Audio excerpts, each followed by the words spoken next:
Cinema డెఫినెట్గా నచ్చుతుంది అందరికి. అఫ్ కోర్స్ కనెక్ట్ అవుతారు. బేసిక్ నాలెడ్జ్ ఉన్న మహాభారతం ఉంటే మటుకు వాళ్ళకి ఇంకా భారతం అవుతుంది. పెట్టారు. చాలా బాగుంది, అర్థమవుతుంది. ఏమీ నాలెడ్జ్ లేకపోయినా వాళ్ళు సినిమా స్టార్టింగ్లో ఎక్స్ప్లెయిన్ చేస్తున్నారు. ఇంటర్వెల్ ముందు సీన్, క్లైమాక్స్ సీన్స్ చాలా బాగుంటాయి. ఉంది, దానికైతే నిజంగా వేరే లెవెల్ ఉన్నారు. కామెడీ రోల్ కింద రాజమౌళి కూడా అలా అవును, నిజంగా యూనివర్స్ 100% వర్కౌట్ అవుతుంది. Bujji role, Prabhas role mostly comedy కిందే. సూపర్ అనొచ్చు, గూస్ బంప్స్ అనొచ్చు, ఇంకా చాలా అనొచ్చు, చాలా పేర్లు.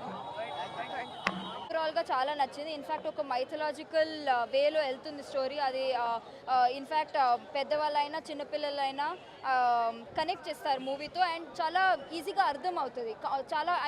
చాలా కాంప్లికేటెడ్ స్టోరీ చాలా మంచిగా ఎక్స్ప్రెస్ చేశారు ఎంటైర్ మూవీలో. ఓవరాల్గా even all the surprise visits beat Rajamouli అందరూ చాలా బాగా చేశారు. అండ్ బుజ్జి ఒక కార్ కానీ ఆ క్యారెక్టర్ చాలా మంచిగా అనిపించింది. చాలా కామెడీ ఎలిమెంట్ యాడ్ చేసింది ఫిల్మ్కి. యాజ్ ఆల్వేస్ ప్రభాస్ చాలా బాగా చేశారు.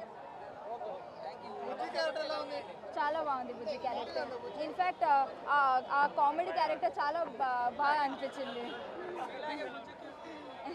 ఆర్జీవి క్యారెక్టర్ కూడా బాగుంది. మూవీ అలా బాగా చేసింది. ఓవరాల్గా చాలా బాగుంది. Amitabh Bachchan was highlight for the film. Of course బాగా నచ్చేసారు. కామెడీ బాగుంది. ఇన్ఫ్యాక్ట్ బాగా అటెంప్ట్ చేశారు. అదే అవ్వచ్చు. ఇన్ఫ్యాక్ట్ బాహుబలి ఫస్ట్ పార్ట్ కంటే దీంట్లో ఈజీగా అర్థం అవుతుంది ఫుల్ స్టోరీ. నేను బాహుబలి చూసినప్పుడు ఫస్ట్ టైంలో నాకు అంత అర్థం కాలేదు, కానీ ఇది చాలా ఈజీగా మంచిగా ఎక్స్ప్లెయిన్ చేశారు. బాగా కాంప్లికేట్ స్టోరీ ఈజీగా మంచిగా పోర్ట్రే చేశారు. 4/5 ఇస్తానండి. Thank you.